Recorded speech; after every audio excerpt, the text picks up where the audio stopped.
Hi, my name is Marigold Era. I'm the Self Mastery Witch, and you're listening to Come Full Cycle, a podcast that bridges the gap between fierce ambition and profound spirituality. I welcome you, dreamers, endoers, trailblazers, and world changers. I have rebranded this podcast 3 times already, and I just made a 9 month detour with another project called Sacred and Sassy. I believe that it is always possible to rebirth ourselves from our ashes and come back with new insights, new skills, and more depth. On Come Full Cycle, we're reclaiming the 13 moon calendar by posting an interview every full moon and an inward diving on each new moon. Each episode offers you practical and spiritual insights into crafting a life of self-mastery, self-expression, and deep connection with your cycles. There's also going to be surprise episodes sometimes when I feel like it on the waxing and or the waning moons.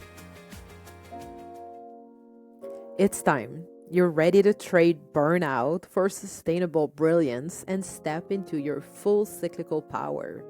So grab yourself something to drink, get cozy, and let's come full cycle. Okay, welcome to the January full moon episode of Come Full Cycle. Happy New Year, everyone. Happy New Year. Happy New Year. So today we're talking to Paula Nicole. She's a Priestess Apprentice, a sacred sound healer, a temple guide, very curious about that, and a Reiki Master. So welcome, Paula. I'm so happy you're here. Thank you. Thank you for having me. I'm excited to be back with you. It's been a long time and I'm excited to catch up. Yeah, same. So today we're going to talk about redefining success. Very exciting. And just before we go into this, we're going to go into the full moon energy.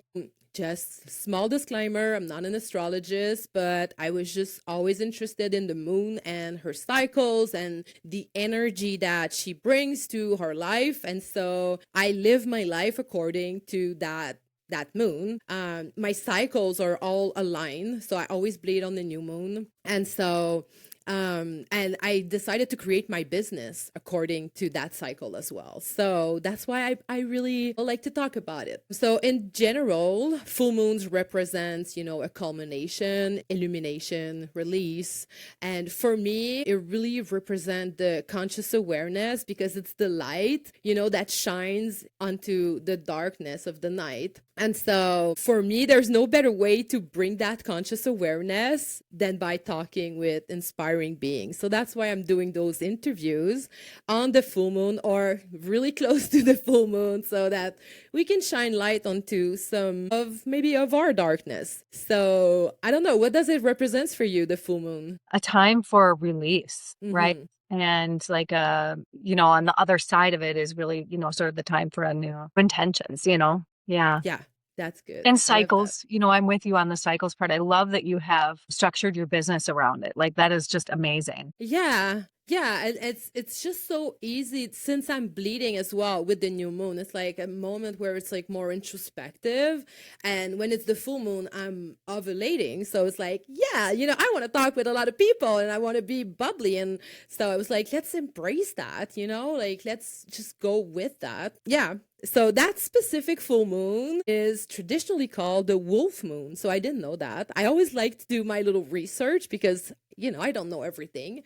And so when I started, I was like, oh, that's very interesting. And that's because in ancestral times, January was known to be the month where the wolves were howling in the cold months. And so that's why it's called like that. But then in various folks' tradition, I saw that it was also called other names. And there was two that were really, they really stuck with me. So it was like the stay home moon and the quiet moon. And that really resonated with me because winter is definitely the perfect time to go inward, slowing down our lifestyle. And especially after the holiday season, it's really important to allow ourselves a bit of rest and quiet. So I don't know if that resonates with you. Definitely. I mean, it's the dark womb of the year, right? And it is. Like, I feel like since solstice, we're in this gestation period. where we're incubating, what's going to come in the spring. And so, yeah, it feels like nothing's happening, but a lot is. And it's like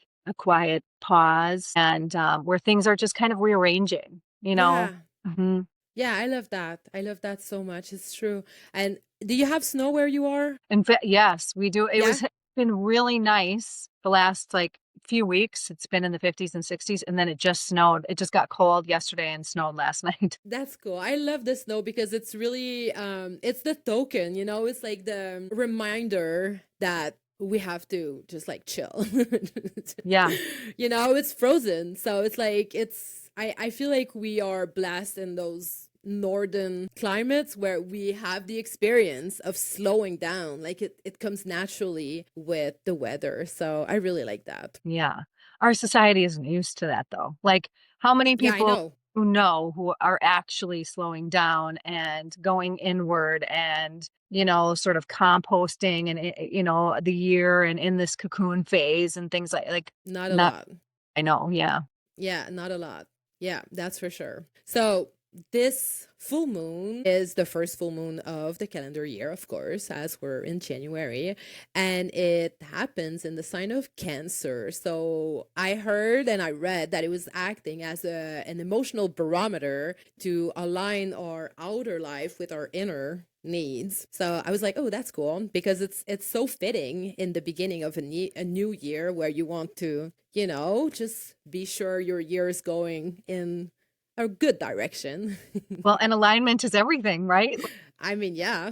That's success. Exactly. Yeah. Exactly. And the more I was reading about the moon, and I was like, oh my gosh, it is so amazing that we're doing this episode because the Cancer moon, it emphasizes, the emotional depth and family and domestic matter. And it encouraged the reflection that we have about like our security and our belonging. And so I was like, success, like it's tied to that for sure. And then there was this axis with Cancer and Capricorn, which are like opposite. And then there was like a tension between inner life versus outer responsibility, and emotional truth versus structural obligation, and then nourishment, safety, and belonging versus ambition, authority, and achievement. And I feel like those concepts are like inner life versus responsibility. It's like, how do we define our success? It's like we need to be aligned, but we need to have this responsibility outside of us. If it's not aligned, it's going to create frictions or resistance. And so I was like, oh, that is so cool. Like I was just doing the researches and I was like, this is so aligned. Yeah. Yeah, so I was really, excited to record this on this specific moon. What else? What it was saying? Oh, yeah. So it was saying, what am I building and at what cost? So that was like the question of this full moon. What am I building and at what cost? And so Cancer is like, because it's the full moon. So Cancer is like, where do I feel safe? And what do I need to feel held and seen and nourished? And where have I learned to self-abandon to keep the peace or perform stability? And then Cancer, on the opposite, counter ask other question like, what am I responsible for? What structure am I maintaining? And what version of success am I still trying to prove to myself? So I was like how just a great synchronicity. Wow. Right? I love how the astrology is always helping us. I know. I mean, It's really. like, yeah. It's just so like, I'm not an astrologist again, but it's just like every time I read about astrology or the moon cycles, I'm like, oh, that is so fitting. So yeah. So is there anything that resonated most with you about the full moon, that the things that I just said? Or maybe you have like other information about that full moon, I don't know. It's just the things that I researched. Well, I don't have any additional information, but I can feel a lot of what you talked about. And what I was sort of, I guess, what came to me is how far I've come, like in the last several years of my life, right? From where I had been. And so like some of the more shadow aspects that you were naming are things that I have really worked hard on in the last several years. Mm. And some of the more beautiful things that you were, the lighter qualities that you were speaking about are things where I feel like that's where I'm at, that's where I'm aligned, like finally, right? And I know everything's a spiral, right? So everything will come back around again and a new layer will reveal itself, I guess. And there's always work to do. So I'm not saying that, oh, I'm, I'm there and done. Yeah, I'm done. done or anything like that. But it just, and I was, it made me reflect on how far I've come, which is really perfect for the timing, the season, the cycle that we're in right now at the end of the year. Been learning to reflect and honor how far I've come versus just going on to the next thing, going on to the next thing. So that's what it brought up for me. Nice. I love that. That resonates with me too. We can talk about it later.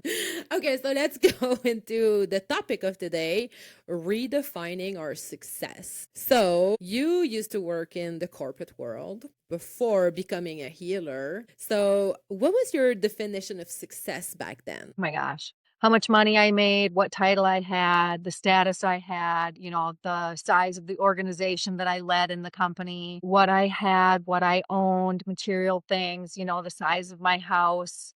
Um, like pushing and working long hours was sort of what's the word I'm looking for? It was sort of looked favorably upon. It was Yeah. like, yeah, Yeah, it was valued. So if you worked a lot of hours, they were like, oh, people were like, oh, yeah, she's working hard, or yeah.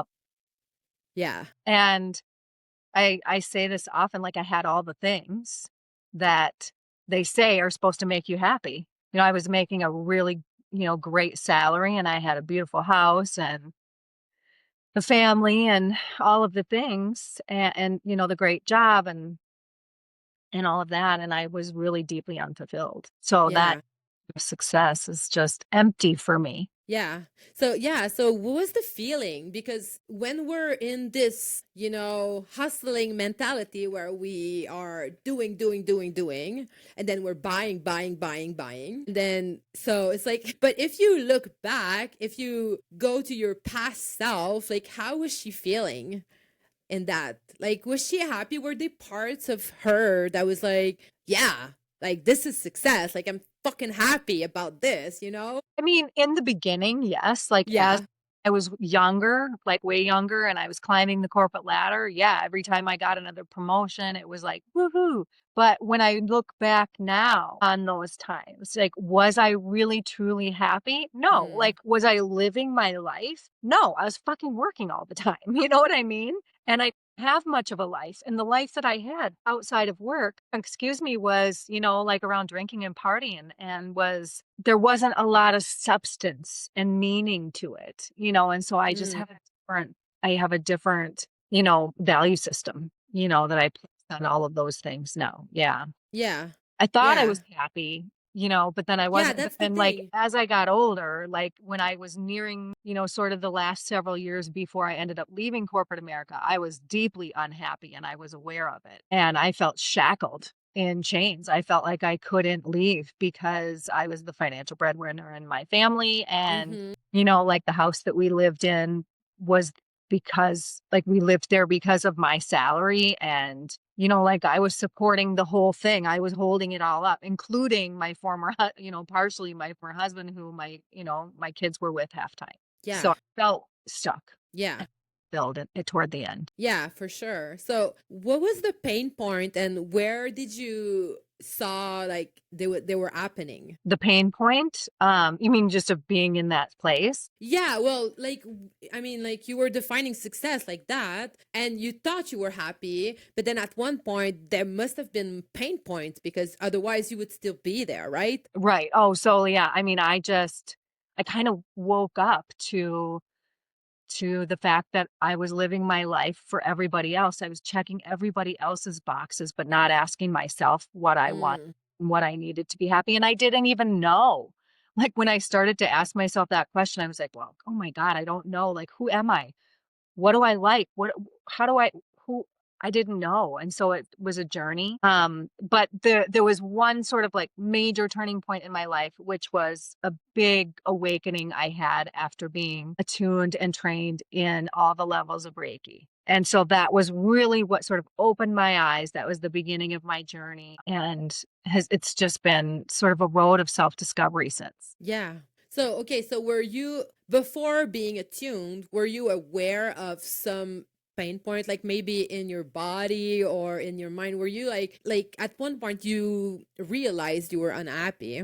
Probably. Yeah, I mean, I definitely felt stuck and I wanted to change, but I just Mm. didn't see a way out. And it was because I wasn't living my life. It was because I didn't have interaction with lots of different people, or I wasn't out there seeing lots of different options and possibilities and ways. I didn't see possibility. I was Mm. very narrow-minded, and because I was just a heads down work all the time. But I knew I knew it couldn't last because I was unhappy, like I was. Dinner was always a really important thing to me, having dinner with my family, and I wasn't. I was the one not showing up for dinner. And my relationship with my partner was suffering. And I had started to take the steps to remove all of the addictions in my life, like Mm. smoking cigarettes and drinking and all of that. And I started to see things a lot differently when I started to remove those things. But I Nice. still felt stuck in my corporate job. Like I didn't see a way out. Yeah, yeah, I feel like there's a moment where we realize some things like that, and then we're just cleaning, layers and layers and layers until we get to the boss level, where we're like, oh, okay, so now I see that this is the big thing that I need to clear. And I guess for you, it was like that big job and leaving behind the money that comes with it, because there's like it's a weird thing, I feel like, because there's a lot of freedom that can come with that kind of money, but also since we don't have the time to enjoy it or to chill with the people we love, it's like it's a double-edged sword, I feel like. Very much so. Yeah. Yeah. Yeah. Yeah. It's so crazy. It Okay, is. so then you had like your breaking point, your breaking moment where you're like, oh no, and then you're going to be attuned, and then you go through this Reiki retreat. I remember we talked about it on the first episode we did together, which I'm gonna link if you guys want to go deeper into Paula's story. And so that's when you became a Reiki master, and then in a business owner too, right? Yeah. Yeah. After I was attuned to Reiki, I opened my business right away because it had such a profound effect on me and that I couldn't not share it with everybody else. And so Yeah. that, like I said, that really started my journey of self-discovery. And so I went and, did more retreats and trainings and it just opened up my world to all these possibilities. Mm. And within a year and a half from when I was, first attuned to Reiki, I was out of corporate America. And it was sort of by way of a test of the universe. The universe put what I was seeking was a more purposeful work where I Okay. was actually like helping people. And what came through my field was this organic mushroom farm. And so I was taken aback by that organic mushroom farm and was offered sort of things that represented dollar signs to me, right? So I'm like, ooh, this is an opportunity where I could do more purposeful work and maybe hold on to the money that I was making while I was working in my corporate job.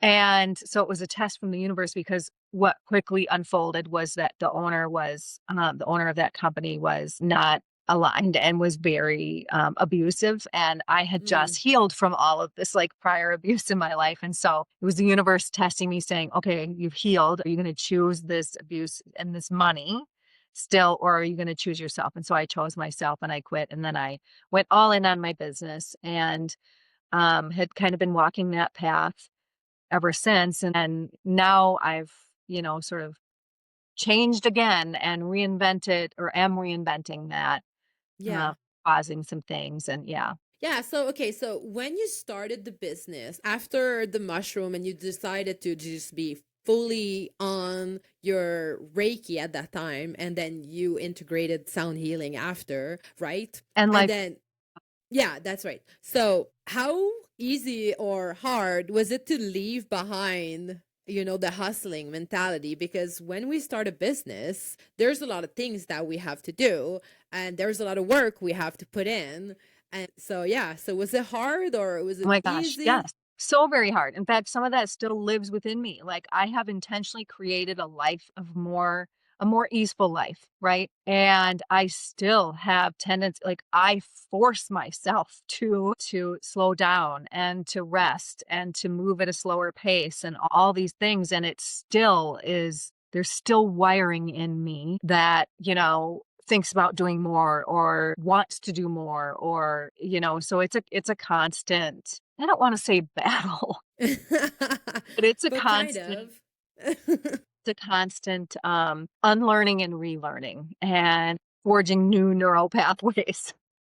And, Yeah, especially I feel like, especially when we work online, and I think you worked online a little bit, but you had, for me, well, my perception of your work was like you had the blessing to work with real people in real life in like tangible, physical, um, I don't know, manner. yeah, So it's like online, it never stops. It never, never, never stops. So it's really hard to unlearn the things where we're hustling and just like going hard at it, because it's just like it's every hour of the day. You have to do content, or you got to do outreach, or you got to be, there and just like creating videos or whatever. It's like, but when we work real life, this is the moment. We're working for this specific moment. I don't know if you. yes, I totally see what you're saying. Although there is still an aspect of when you're doing a lot of in-person work, unless you have a whole team, sort of helping with all the other things, you're doing some of that admin work and some of that, True. marketing and all those things during the off hours where you aren't doing, where the in-person stuff is done. And so Right.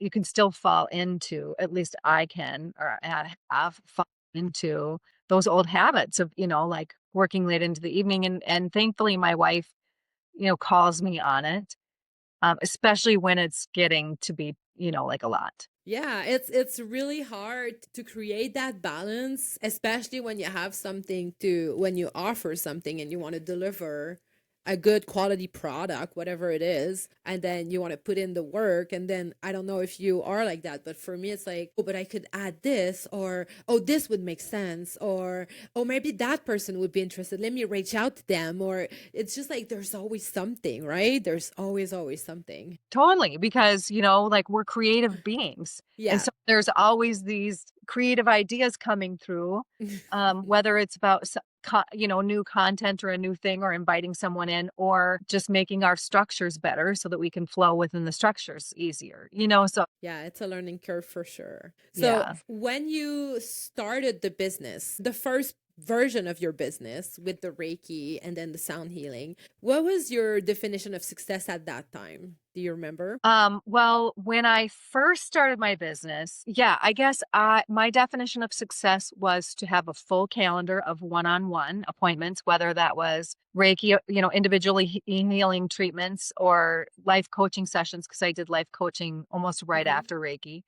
Mm-hmm. And, but next I started teaching Reiki. So then it was like, I thought that I should be teaching, a class I wanted my classes to be full and I wanted to be, offering a class once a month or once every couple months. And, so it was still sort of going toward, um, making money. Yes, I Right. was also helping people and serving people and healing and all of that, but with the goal in mind to bring back some of that income that I had let go of. Yeah.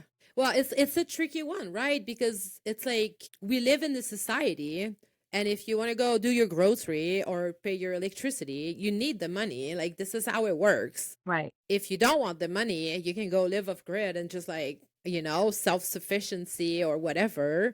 But still, like I know we've tried it and we still needed the money at some point, at some extent, So you want to grow a garden, then you need some seeding, or it's like there's always a need in this society for money. So it's like it's a tricky balance, right? So because we want it and we kind of need it. Yes. Yeah, it is. And I mean, I wish that there was less focus on money. You know what I mean? Like, I can't wait. I hope it happens in my lifetime where we see a society where all of that evolves. Like, we evolve past that and we're really all about collective care and doing it together Yeah. in community. Yeah. Yeah, definitely. But I'm into the off-grid thing. Like, that's where we're headed. Yeah. Yeah, I'm very curious about that. So now you're shifting into a new version of this project. So I don't know a lot about it. So I knew a little bit about your past and the Reiki and everything, but now I'm like fresh from, I don't have any information or barely any information. So I'm super, super curious. So first of all, what are you building? That's the first question. Like, Yeah.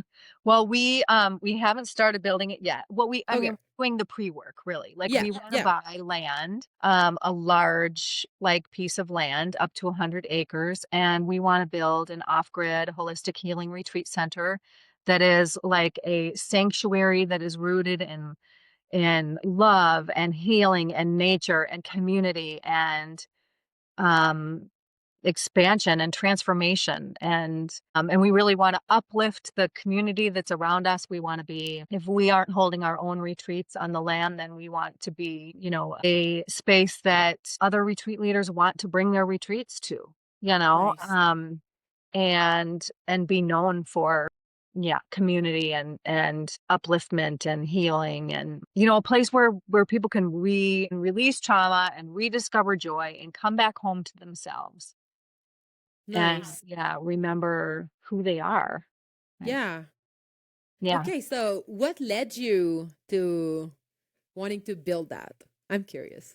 Yeah, just being not wanting to participate in the way things are done anymore. I mean, Mm, that was a big piece of it, wanting to be self-sufficient. So part of our plan is to have, farming on the land and a big, big, big garden, where we're self-sufficient in that way, but self-sufficient really in all the ways. And we know it's going to take a while to get there. Yeah, we just, part of it is not wanting to participate in the way things are done anymore, and just yeah. being like total sovereignty, or as much as we can, having as much sovereignty as we can and control over our own life and things that sustain us. And yeah, I mean that, and also to have that and do that and also be in service to people and to uplift the community around us and still and build community and not just be doing it on our own,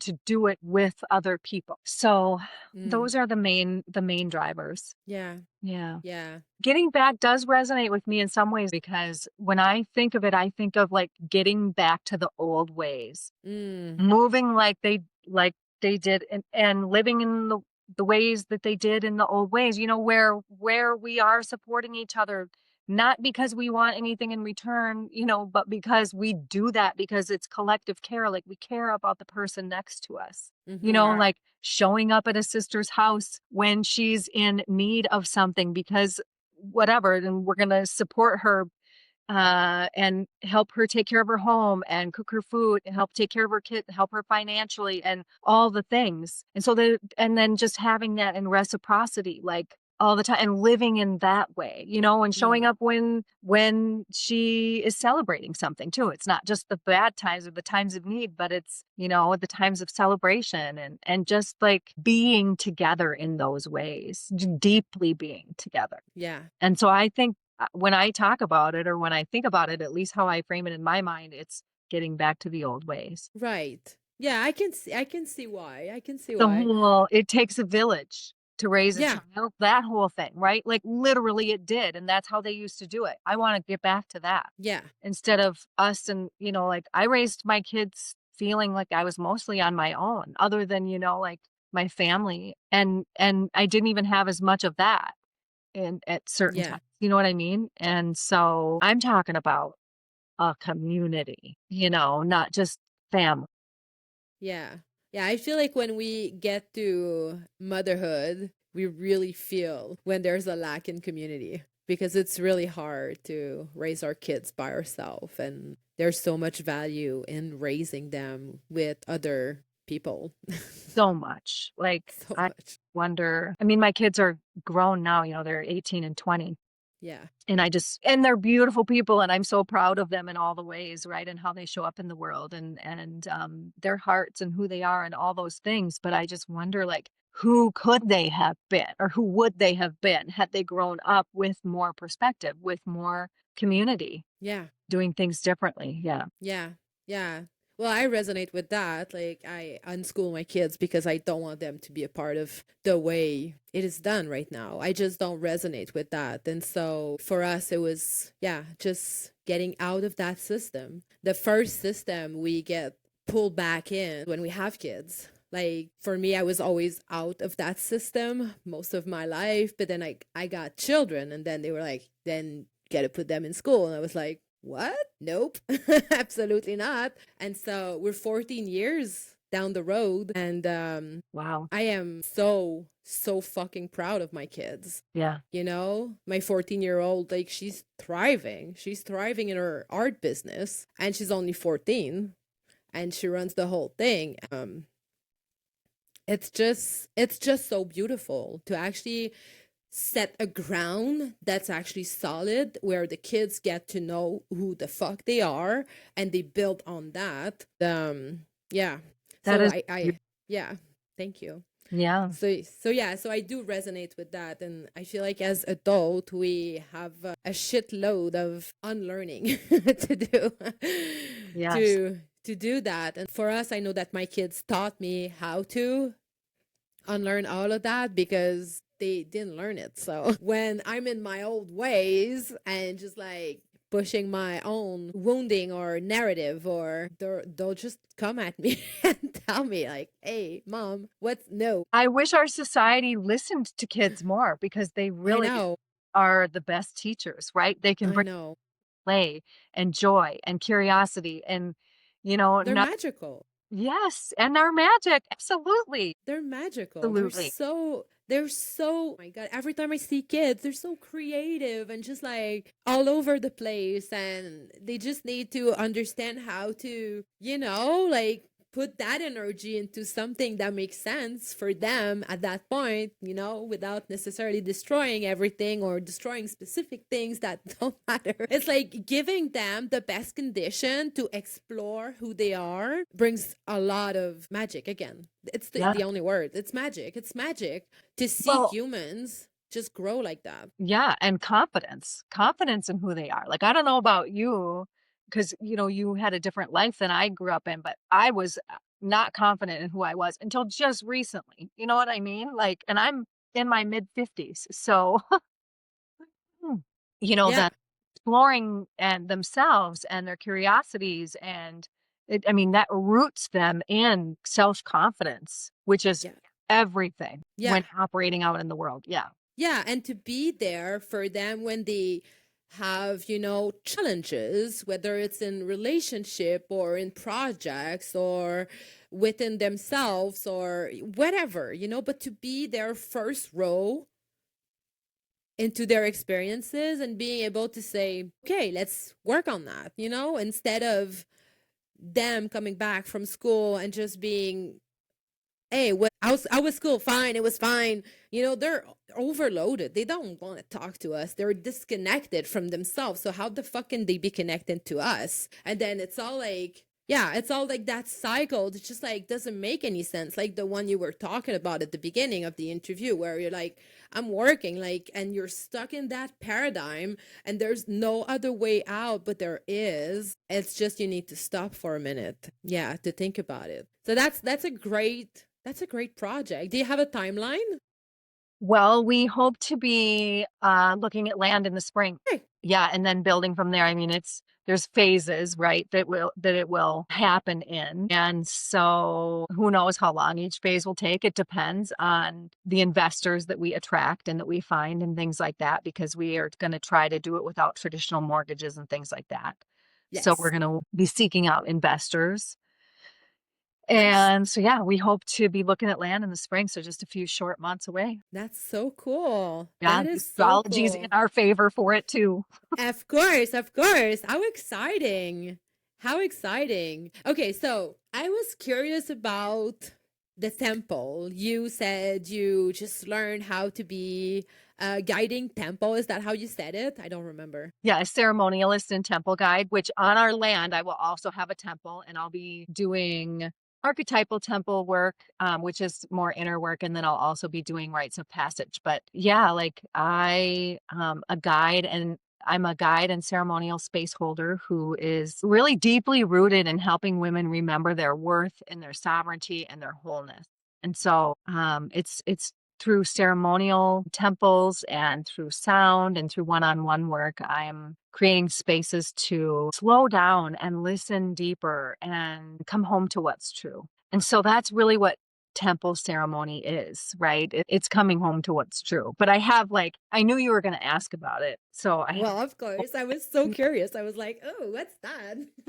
So temple is very much an inner experience. We drop out of our ego minds and into our like soul essence self, and we empty out as much as possible so that we can receive the messages that our soul wants us to hear. In the experience, it's where we have a direct connection to the divine rather than, like a lot of the religions and things, have you thinking that you need to go through someone else, like a priest or something like that, to have that connection with the divine. So we're having a direct connection with the divine. We are speaking from our womb, so deep in our body, because that's where the truth lives. So not speaking from the story, the personality from up here in our mind, Mm-hmm. Mm-hmm. like dropping down, and it's a place where we can expand, what we know about ourselves, what we know about the truth of who we are. And it just provides it helps us with the capacity to see ourselves in a different way. And it also provides us with the capacity to hold everything, right? To hold the both and to hold Mm. all the duality that's out there in our 3D world. Mm. It expands our capacity to deal with everything. It connects us with our divine self, and helps us really see our divine human self. Mm-hmm. So the both. Yeah, And it's archetypally structured so that we can access our inner knowing I love that. and really listen what we already know deep within ourselves, because we all have like so much wisdom and knowing, and like we've been taught to look for all of that outside of ourselves, and really it's all within here. We have all the answers we need. We Yeah, just haven't been taught to trust that. exactly. So it's a place where we're building that trust within ourselves again, and connecting to our inner wisdom. And there's more too, but like that's a good gist of it. We're loving we're doing the inner work to love ourselves and the parts that we've exiled. Yeah. I love that. Yeah. Thank you. Yeah, that's so cool. What led you to want to learn that? I was called. So I was deeply called to be on this path. I came across a woman, a priestess, or no, excuse me, an ordained priestess on Instagram. Okay.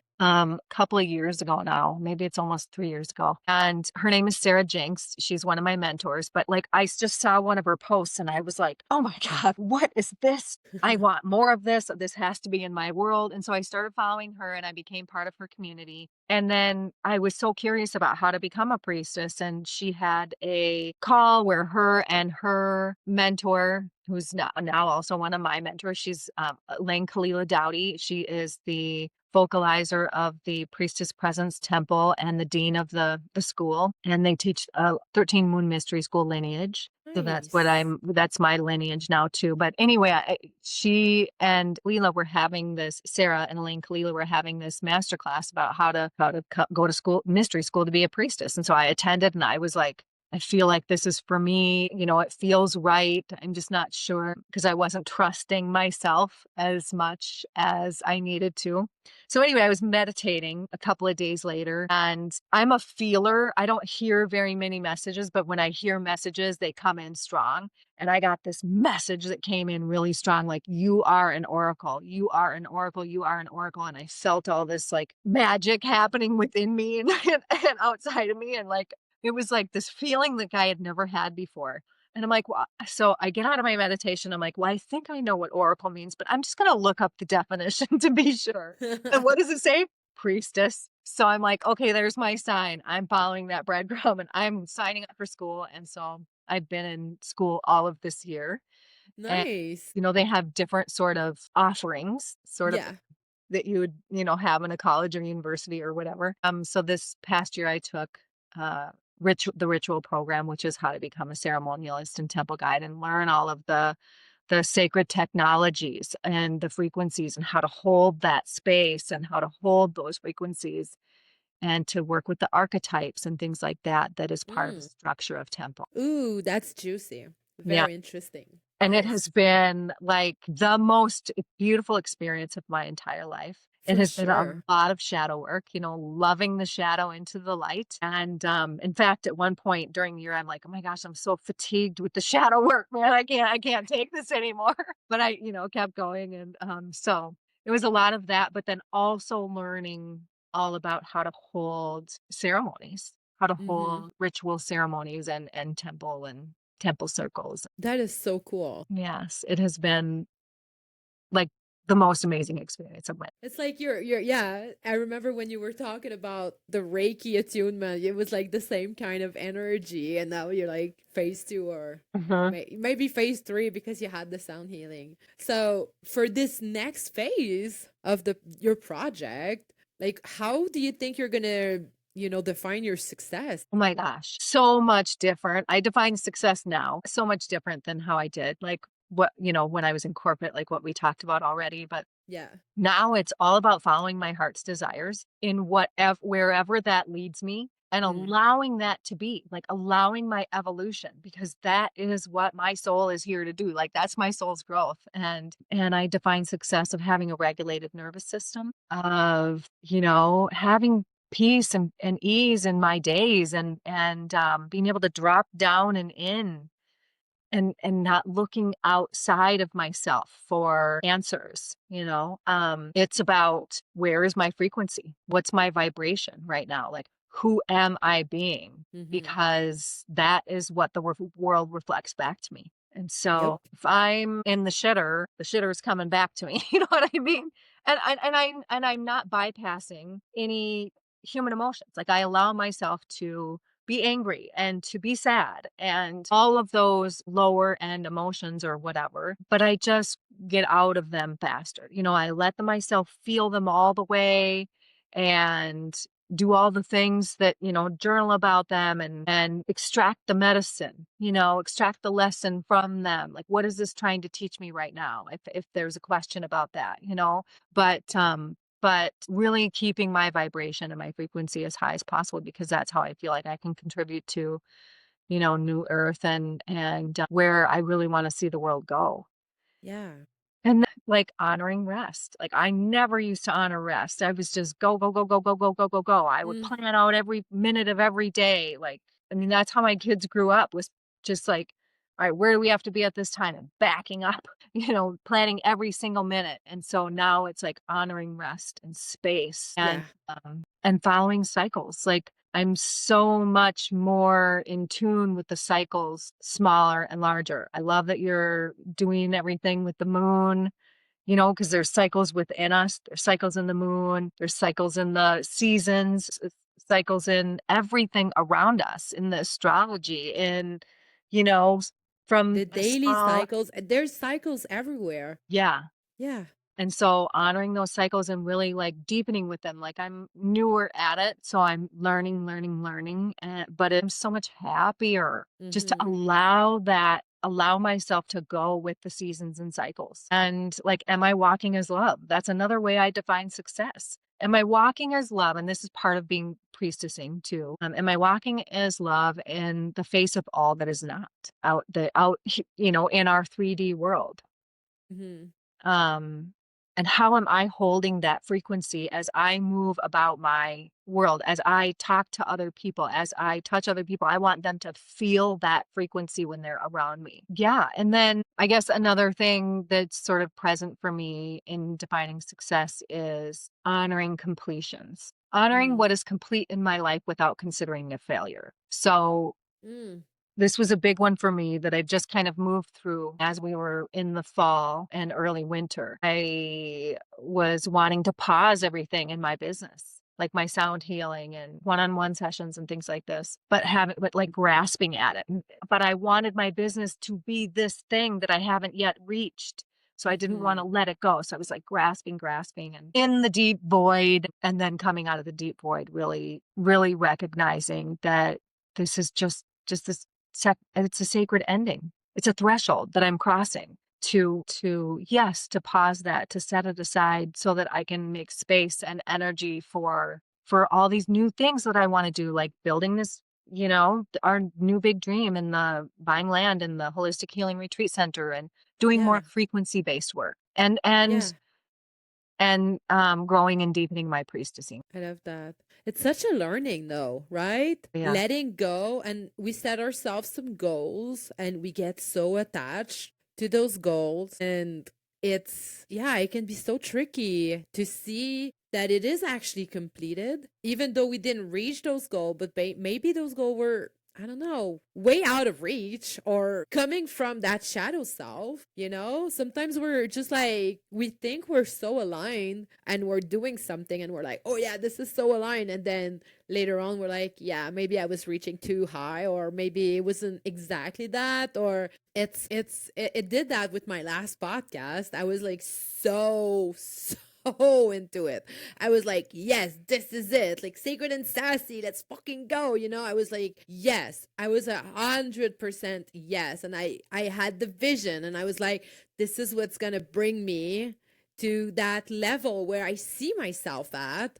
And I was like so sure. I was so sure. The vibe I had with my co host, I was like, this is it. Like, how can it be something else? Like, when there's this amount of energy, positivity, like, how can it be otherwise? Like, it was just like so sure, but it didn't work at all. And to actually let it go and see that no, it's not it, and we took something for something else, you know, in that process. So we have this beautiful friendship, but working together was not aligned. To let it go and really say, okay, I have worked my butt off on this project and I gave my all, and that's not it. And I went through a really huge grieving process of like completion and just like, oh my God, is that it? Like you were saying, like, oh my God, like I felt so sad, so much sadness that this wasn't working. And at the same time, I knew that it wasn't going to work at that point. And I was like, just got to let it go. But the goals that I set myself for this project were way higher than what we reached. So yeah, so it was yeah. You know what I love about that though is that you tried it. You went for it. You dipped your toes in the water. It didn't work. And so, yes, there was a grieving and all of the things that went with it, but that you ended it. And I love what that teaches your kids, my kids as I evolve too and move on from things is it teaches Yeah. them that they can too, right? Because the way I grew up is you start, you have your career, you stay in it, you don't change. And that is not how we're supposed to be living life. Like, It is not. yeah. And so, And it's not a failure. That's like we need to restructure this thought or just kill this belief that we have to stay in that one lane. That's not true at all. And that's not a failure if we don't. If a project doesn't go as far as we thought, it's not a failure. It's just an experience, right? and an experience with a sacred end, with a sacred beginning and ending, and we cross Exactly. threshold into the next. Exactly. And yeah, yeah. That's That one of the is, reasons why I want to hold rites of passage ceremonies on our land and in our new temple and stuff is to honor all of those thresholds, all of those Yeah. times in life where we that deserve more honor and reverence and sacredness than what they get in our lives today, and in I our love that. society, because it's a big deal. It is a big deal. Yeah, and it It just is a needs big honor. deal. Yeah, it needs honor and I reverence. Yeah, and I think we're so afraid of that in general, but it's like the death of our projects. Like sometimes some things die. Things die. It just died. That's how it works. But then there's something else that comes up and that lives from that death. So honoring those, I feel like for me helped me releasing some projects or some people or some places. You just gotta honor the path you walked and release it at the same time. I love that you brought that up, the whole death and rebirth cycle, because you can't make space for the new. You can't rebirth something or birth something unless you have a death or an ending, or you know what I mean? And yeah, and I've gone through so many now, just in the several years since I've left corporate America. I mean, it hasn't been that long, so many death and rebirth cycles, and we're Yeah. supposed to. Yeah. It's like, yeah, again, the cycles, right? It's like the day, if we reconnect ourselves with nature, the day it's not always sunny. Like it's not always day, there's night, and if it's day, it's not always sunny. Sometimes it rains and sometimes it snows, and it's just like learning from these. For me, it's just like so teachable. It's like just look outside. There's no day without night. It's not existing. And the way we wake up and the way we go to sleep, it's like the way we live, we are birthed, and the way we die to our day. And just like honoring all of those little things, like it's so subtle, but at the same time it has this impact of like doing some things like that daily, honoring the birth of the day and the death of the day. It's just like it helps our nervous system to understand that it just never ends, really. Even when we're gonna pass, it's never gonna end.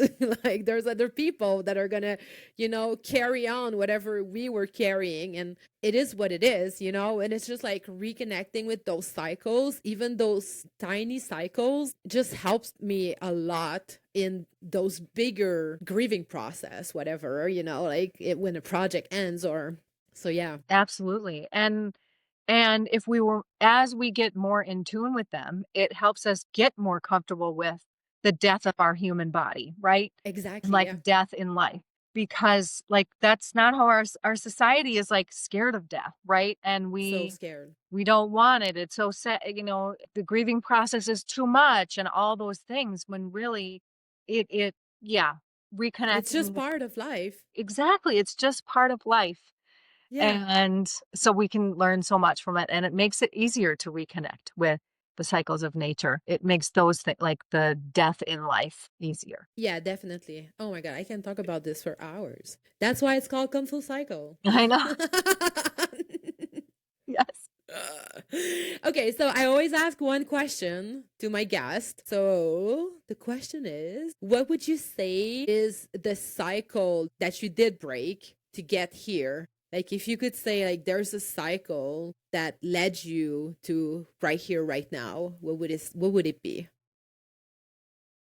Um, the cycle of limitation. Yeah. I love that. 'Cause that is what is in my lineage, right? Keeping ourselves small based on the illusions and the stories, and, not want fear, the cycle of fear too, being too scared to take the risk, to do whatever. Like this retreat center project that my wife and I are going to be doing, like a few years back, I would have been like too scared to do this, thinking like this isn't for me, this is for other people. Too much, too big, too everything for me. Hmm. I'm doing it. I'm all in. Like, so breaking the cycle of fear and limitation. I love that.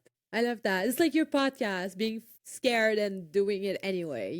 What was it? Scared as fucking doing it anyway. There you go. I was like, there's a fuck in there somewhere. Yeah.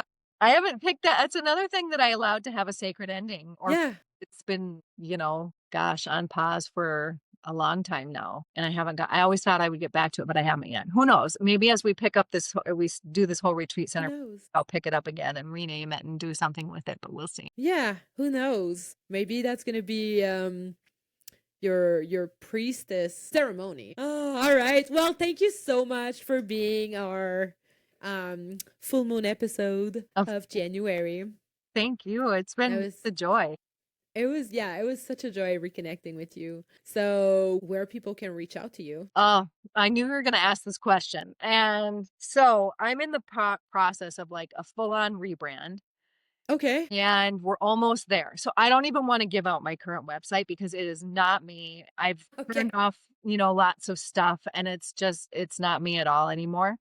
So I'm going to give my new website, even though it's not up yet, but it will be probably within the next month or so. And so my new website will be Paula Nicole Official. Okay. .com. Nice. And my Instagram will also be that. Right now it's Paula_Nicole_71. But just know that there's a lot changes. There are changes in the horizon. And reinventing and all the things. So I'm in the process of evolving all of that. I love that. Thank you. That's amazing. Yeah. Well, thank you so much for being here. And I wish you all the best, you and your wife, for this amazing project you guys are going to create. It's going to be so fucking cool. Thank you. You got to come and see it sometime. Of course. I would love that, girl. Yeah. Yes. And then we'll be able to hug in person. Yes. That'd be so amazing. You too, my darling. And that brings us to the end of another cycle together. Thank you so much for carving out this sacred space to hang out with me. Every time you show up for yourself, you help this world get better, and that means a lot. I hope this episode sparked some insights for you. Maybe it triggered you, or maybe you got an aha moment. Whatever came up for you, don't keep it to yourself. Sharing those thoughts, those emotions, or insights is what brings community together. You'll be surprised to see how much people resonates with you. So I invite you to share your thoughts in the comment sections wherever you're listening, or you can also tag me on social media at Marigold Era. Until our next moment, remember that the ashes of your past are the fierce foundation for your next full cycle. It's time to ignite that next phase. I wish you all the best, and we'll see each other on the next episode.